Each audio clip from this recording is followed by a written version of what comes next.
नमस्कार दोस्तों, कैसे आप लोग? आशा करते हैं अच्छे होंगे, स्वस्थ होंगे।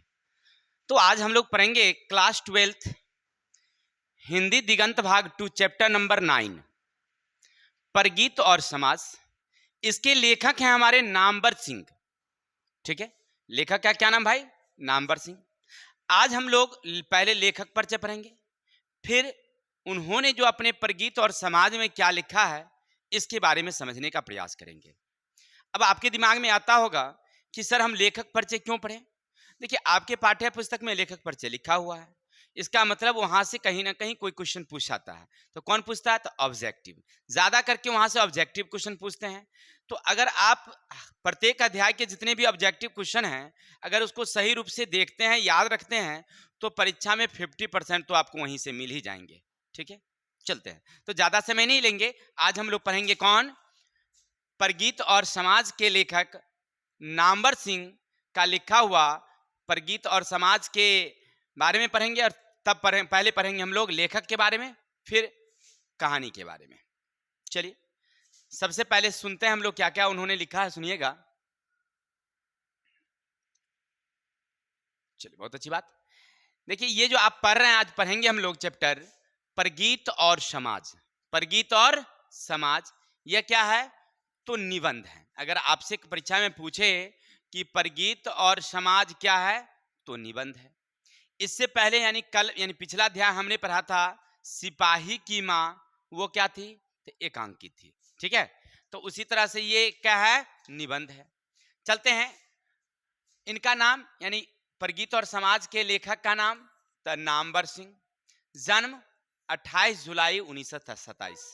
याद रखेंगे इनका जन्म कब हुआ? तो 28 जुलाई 1927 को। निधन कब हुआ? ऐसे आपके पाठ्य पुस्तक में निधन नहीं दिया गया है, तो ऐसे जरूरत नहीं है क्योंकि नहीं पूछेगा, लेकिन फिर भी याद रख लीजिएगा कहीं आगे जरूरत पड़ जाए। 19 फरवरी 2019 नई दिल्ली में। ठीक है, किताब में मेंशन नहीं है, आप गूगल पर सर्च कीजिएगा तो मिलेगा, लेकिन आपकी किताब में नहीं है तो जरूरत आपके लिए नहीं है, लेकिन फिर भी हमने लिख दिया। कब? तो 19 फरवरी 2019 को नई दिल्ली में इनका निधन हुआ था। जन्म स्थान जियनपुर, वाराणसी, उत्तर प्रदेश। उत्तर प्रदेश के माने उत्तर प्रदेश राज्य, जिला वाराणसी का एक गांव है जिनका नाम है जियनपुर, वहीं इनका जन्म हुआ था। इनके माता का नाम बागेश्वरी देवी और पिता का नाम नागर सिंह। ठीक है, नागर सिंह। और ये एक शिक्षक थे, पेशे से कौन थे? शिक्षक। कौन? नागर सिंह। इनके पिताजी, किनके? नामवर सिंह के पिताजी नागर सिंह एक पेशे से क्या थे? शिक्षक थे। ये सभी पूछता है। जैसे आपने पीछे पढ़ा था जो सिपाही की माँ कहानी के जो लेखक थे, कौन थे बताइए? तो जगदीश चंद्र माथुर जी। तो वो भी उनके पिताजी जो थे,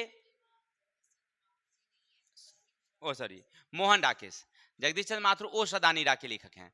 तो आपने देखा था कि उनके पिताजी भी क्या थे? एक मतलब शिक्षक थे, नहीं पेशेवर, वो लेखक थे। तो उसी तरह से यहाँ पर भी वो क्या है? शिक्षक हैं। शिक्षा, प्राथमिक शिक्षा पाए गांव में। गांव का नाम था आबाजपुर और कमालपुर। देखिए, बड़ा नाम सब अटपटंगा सा लगता है। जियनपुर, आबाजपुर, कमालपुर। यानी घर उनका था जियनपुर में, लेकिन वो पढ़ने कहाँ जाते थे बचपन में? आबाजपुर और कमालपुर, जो उत्तर प्रदेश का एक गांव है। मानी जहां वो रहते थे उन्हीं के आसपास में गांव थी, छोटी छोटी स्कूलें थी, तो उन्हीं स्कूल में वो पढ़ने के लिए जाते थे। कहाँ? आबाजपुर और कमालपुर। हाई स्कूल की शिक्षा के लिए उन्हें हीवेट क्षत्रिय स्कूल बनारस, यानी बनारस से हीवेट क्षत्रिय स्कूल से उन्होंने हाई स्कूल यानी मैट्रिक की परीक्षा पास की। इंटर उदय प्रताप कॉलेज बनारस से। कहां? इंटर की परीक्षा कहां से पास किए?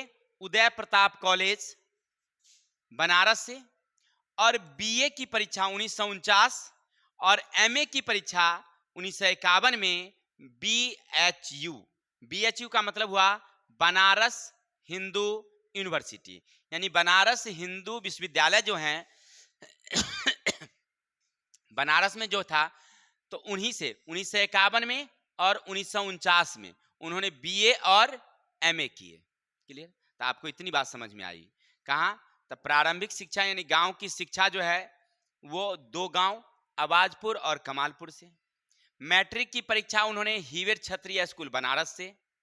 इंटर की परीक्षा उन्होंने उदय प्रताप कॉलेज बनारस से। फिर बीए और एमए 1949 और 1951 में बीएचयू बनारस हिंदू विश्वविद्यालय से उन्होंने पूरा किया। बाद में फिर पीएचडी की डिग्री वही बीएचयू यानी बनारस हिंदू विश्वविद्यालय से पृथ्वीराज रासो भाषा में 1956 में किए। तो आपने क्या देखा कि पहले गांव में पढ़े, फिर आ गए इंटर कॉलेज कहाँ से? तो उदय प्रताप कॉलेज बनारस से। फिर बनारस में ही हिंदू विश्वविद्यालय से उन्होंने 3 चीज किए, बीए, एमए और पीएचडी। पीएचडी किस भाषा में किए हैं? तो पृथ्वीराज रासो की भाषा में। तो आपको इतनी बात याद रखनी होगी। चलिए अब आगे चलते हैं। उनकी वृत्ति माने उन्होंने कौन कौन से काम किए अपने जीवन में, थोड़ा सा ध्यान रखिएगा। देखिए, उन्होंने 1953 में काशी हिंदू विश्वविद्यालय में अस्थायी व्याख्या थे। माने जब 1953 में जब वो पढ़ ही रहे थे, यानी कि जब एमए कर लिए थे, तो एमए करने के बाद इन्हें काशी हिंदू विश्वविद्यालय में अस्थायी व्याख्याता के रूप में माने समझाने के रूप में इनको नियुक्त किया गया। तो ये जाते थे कॉलेज मतलब वहाँ विश्वविद्यालय और किसी स्टूडेंट को कोई चीज समझाने में ये मदद करते थे। फिर 1959 से 60 तक सागर विश्वविद्यालय में असिस्टेंट प्रोफेसर माने न्यूनतम प्रोफेसर जो होता है प्रोफेसर के रूप में 59 से 60 यानी मात्र 2 वर्षों तक काम किए। फिर आगे उन्होंने 1960 से 65 तक बनारस में रह करके स्वतंत्र लेखन किए, माने लिखने का काम रखे। जनयुग साप्ताहिक दिल्ली में संपादक यानी कि एक जनयुग नामक एक पत्रिका थी जो दिल्ली से संपादित होती थी, तो इसको उन्होंने संपादित करने का काम किया। इसके अलावे राजकमल का प्रकाशन में साहित्य सलाहकार भी रहे। देखिए कई कामों ने किया उन्होंने। पहले कहाँ? काशी विश्वविद्यालय, फिर बाद में दूसरे विश्वविद्यालय में, फिर लिखने का काम, जनयुग दिल्ली में संपादन का काम, फिर राजकमल प्रकाशन में काम। 1967 में आलोचना त्रैमासिक का संपादन। आलोचना त्रैमासिक था, माने 3 महीना में एक बार निकलती थी, तो उनका उन्होंने संपादन किया। 1970 में जोधपुर विश्वविद्यालय राजस्थान में हिंदी विभाग के अध्यक्ष पद पर प्रोफेसर के रूप में काम किए। देखिए 1970 में जोधपुर विश्वविद्यालय और राजस्थान, जो जोधपुर कहाँ पड़ता है? राजस्थान में पड़ती है, तो वहां हिंदी विभाग के अध्यक्ष पद पर प्रोफेसर के पद पर आ गए। पहले थे असिस्टेंट प्रोफेसर, बाद में क्या बन गए? ये प्रोफेसर बन गए। 1974 में कुछ समय तक कन्हैया लाल मणिकलाल मुंशी हिंदी विद्यापीठ आगरा के निदेशक रहे। देखिए 1974 में फिर कहाँ गए? आगरा, और आगरा में कन्हैया लाल मानिकलाल मुंशी हिंदी विद्यापीठ के रूप में काम किए। इसके बाद 1974 में ही जवाहरलाल नेहरू विश्वविद्यालय दिल्ली के भारतीय भाषा केंद्र हिंदी के प्रोफेसर पद पर नियुक्त हुए। फिर ध्यान रखेंगे, देखिए 1974 में वो कन्हैया लाल मणिकलाल मुंशी हिंदी विश्वविद्यालय में रहे। फिर 1974 में ही जवाहरलाल नेहरू विश्वविद्यालय जो दिल्ली में है भारतीय भाषा केंद्र के हिंदी के प्रोफेसर पर नियुक्त हुए। कई विश्वविद्यालय में हुए, काशी विश्वविद्यालय, तो फिर कन्हैया लाल मानिकलाल विश्वविद्यालय विद्यापीठ, जवाहरलाल नेहरू विश्वविद्यालय, कई विद्यापीठ में चले गए। 1987 में जेएनयू से सेवानिवृत्त हो गए। माने उन्होंने 1987 में क्या किए? अपना सेवानिवृत्त कर दिए, यानी काम छोड़ दिए, काम से नियुक्त हो गए। लेकिन इसके बाद भी पुनः अगले 5 वर्षों के लिए इन्हें फिर से नियुक्ति हुई। माने वही कहाँ? जेएनयू में। माने पहले तो निवृत्त हो गए, पहले रिटायर हो गए, जो शिक्षक नियुक्त नहीं हुए तो फिर इन्हीं को बुलाया गया और 5 साल के लिए फिर से उनको नियुक्त कर दिया गया वहां पर। और 1993 से 96 तक राजा राम मोहन राय लाइब्रेरी फाउंडेशन के अध्यक्ष पद पर रहे। देखिए, और फिर 1993 से 96 तक राजा राम मोहन राय लाइब्रेरी फाउंडेशन के अध्यक्ष रहे। और उसके बाद उन्होंने एक और संप्रति आलोचना त्रैमासिक के प्रधान संपादक बन गए। जो आपने पीछे देखा कि आलोचना त्रैमासिक सप्ताह के जो संपादक थे ये वहां पर काम करते रह गए। यानी इन्होंने बहुत सारे काम किए। कई विश्वविद्यालय में इन्हें बुलाया गया, कहीं असिस्टेंट प्रोफेसर, तो कहीं प्रोफेसर के पद पर, तो फिर कहीं पर संपादक के रूप में, माने कई सामान्य प्रवक्ता के रूप में इन्हें बुलाया जाता था, ये जाकर के काम करते थे। तो आशा करते हैं आपको इतनी बातें समझ में आई होगी। क्या क्या किया पहले, तो आपने पढ़ा कि पहले उनका जन्म कब हुआ था, फिर उनके माता पिता का क्या नाम, उनकी जन्म स्थान, प्रारंभिक शिक्षा और उनके काम। अब चलेंगे उन्हें कौन सा सम्मान मिला है, थोड़ा सा देखते हैं। देखिए, उनको सम्मान मिला है 1971 में कविता के नए प्रतिमान पर हिंदी साहित्य अकादमी पुरस्कार।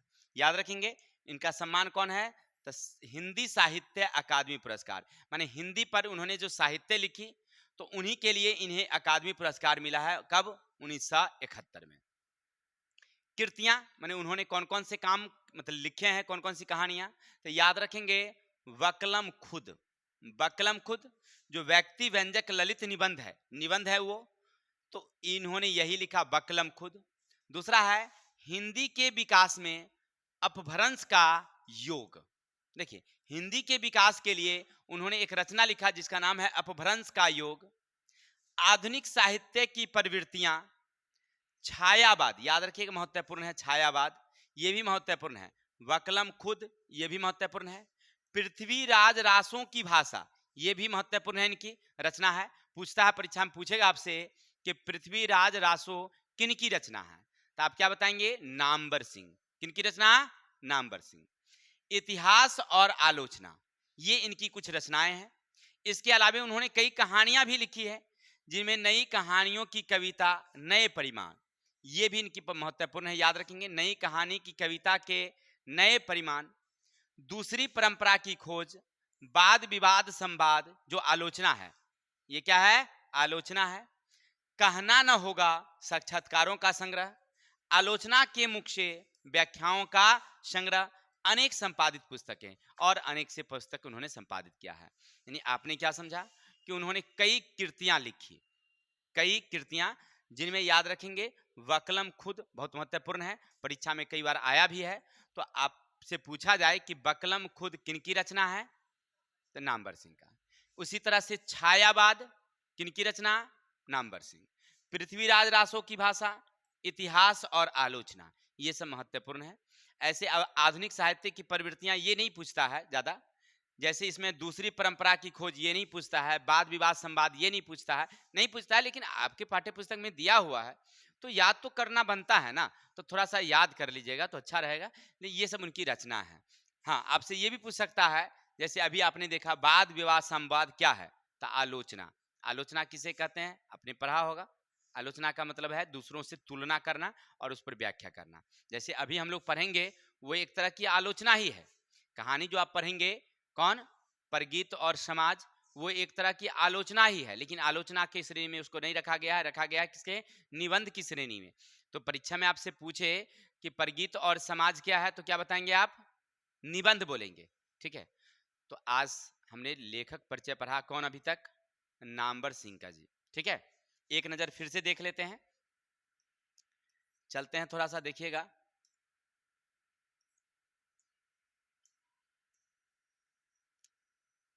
नामवर सिंह जन्म 28 जुलाई 1927।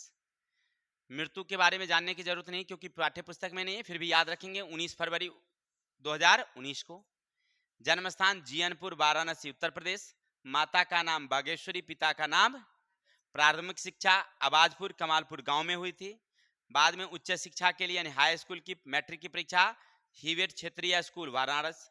इंटर कहाँ से किए, तो उदय प्रताप कॉलेज बनारस से, क्योंकि बनारस में थे तो वहीं से सब कुछ किए हैं। और हिंदू BHU का मतलब हुआ बनारस हिंदू यूनिवर्सिटी, यानी बनारस हिंदू विश्वविद्यालय से 1951 में BA और 1949 में 1949 में BA और 1951 में MA किए। PhD 1956 में किए हैं, किस भाषा में, तो पृथ्वीराज रासो की भाषा में। यहाँ तक आप देख लिए। फिर हमने देखा कि उनकी वृत्ति तो कौन कौन से काम किए, तो काशी हिंदू विश्वविद्यालय में अस्थायी व्याख्या, फिर सागर विश्वविद्यालय में असिस्टेंट प्रोफेसर, फिर आपने देखा स्वतंत्र लेखन, जनेऊ का सप्ताह, आलोचना त्रैमासिक का संपादन, और इसके अलावा कई विश्वविद्यालय में उन्होंने काम किया। फिर उन्होंने देखा उनका सम्मान और उनकी वृत्तियां। अब चलेंगे, आपके लिए हमने कुछ क्वेश्चन रखा है MCQ क्वेश्चन। हर वीडियो की भांति इसमें भी कुछ ऑब्जेक्टिव क्वेश्चन है, तो आप इस ऑब्जेक्टिव क्वेश्चन को हमें बताएंगे। आपने पढ़ा, कुछ सीखा तो जरूर होगा, तो बताइए। नामवर सिंह के माता का क्या नाम था? ठीक है, अब बताएंगे कौन होगा, कमेंट में आप दीजिएगा आंसर। ऐसे मैं बता दूं आपको कौन है, बागेश्वरी देवी। नामवर सिंह की माता का नाम बागेश्वरी देवी। परीक्षा में पूछता है तो आपको ऑब्जेक्टिव में वहां पर ORM सीट में क्या लगाएंगे हम लोग, क लिखेंगे। ठीक, वहां पर देख के लिखिएगा, ऐसा नहीं कि हम क में यहाँ लिखे हुए हैं तो आप भी वहां क लिख दीजिएगा, देख करके लिखिएगा। नामवर सिंह का जन्म कब हुआ? तो याद रखेंगे 1927 में। एक बच्चे बोल रहे हैं 1927 होगा सर, बहुत अच्छा बताया। चलते हैं आगे। नामवर सिंह के पिता पेशे से क्या थे? तो शिक्षक थे, बहुत अच्छी बात। उनके पिता क्या थे? शिक्षक थे। आगे हैं, नामवर सिंह सागर विश्वविद्यालय में असिस्टेंट प्रोफेसर में कब से कब तक काम किए थे? तो याद रखेंगे कब से कब काम किए, 1959 से 1960 तक। ठीक है, बहुत अच्छा। अब आगे हैं, नामवर सिंह का जन्म स्थान कौन है? अब ई आप आंसर कमेंट में दे दीजिएगा, ठीक है ना, हम बताएंगे नहीं, ऐसे आप तो देख ही रहे होंगे, लेकिन फिर भी आप, ऑप्शन है सारण बिहार, आगरा, जोधपुर और वाराणसी यानी बनारस। इसी को हम लोग क्या कहते हैं, बनारस भी कहते हैं, बनारस। ठीक है, वाराणसी ही बनारस है। तो अब कौन होगा ऑप्शन बताएंगे। ठीक है, ये आप लोग अगर देख रहे हैं हमारी वीडियो तो ऑप्शन डालेंगे, क ख ग घ जो भी होगा। तो आप अगर मान लीजिए क है तो आंसर क डालिएगा, ये आपके लिए छोड़ देते हैं। ठीक है, तो आशा करते हैं इतनी बातें आपको समझ में आई होगी।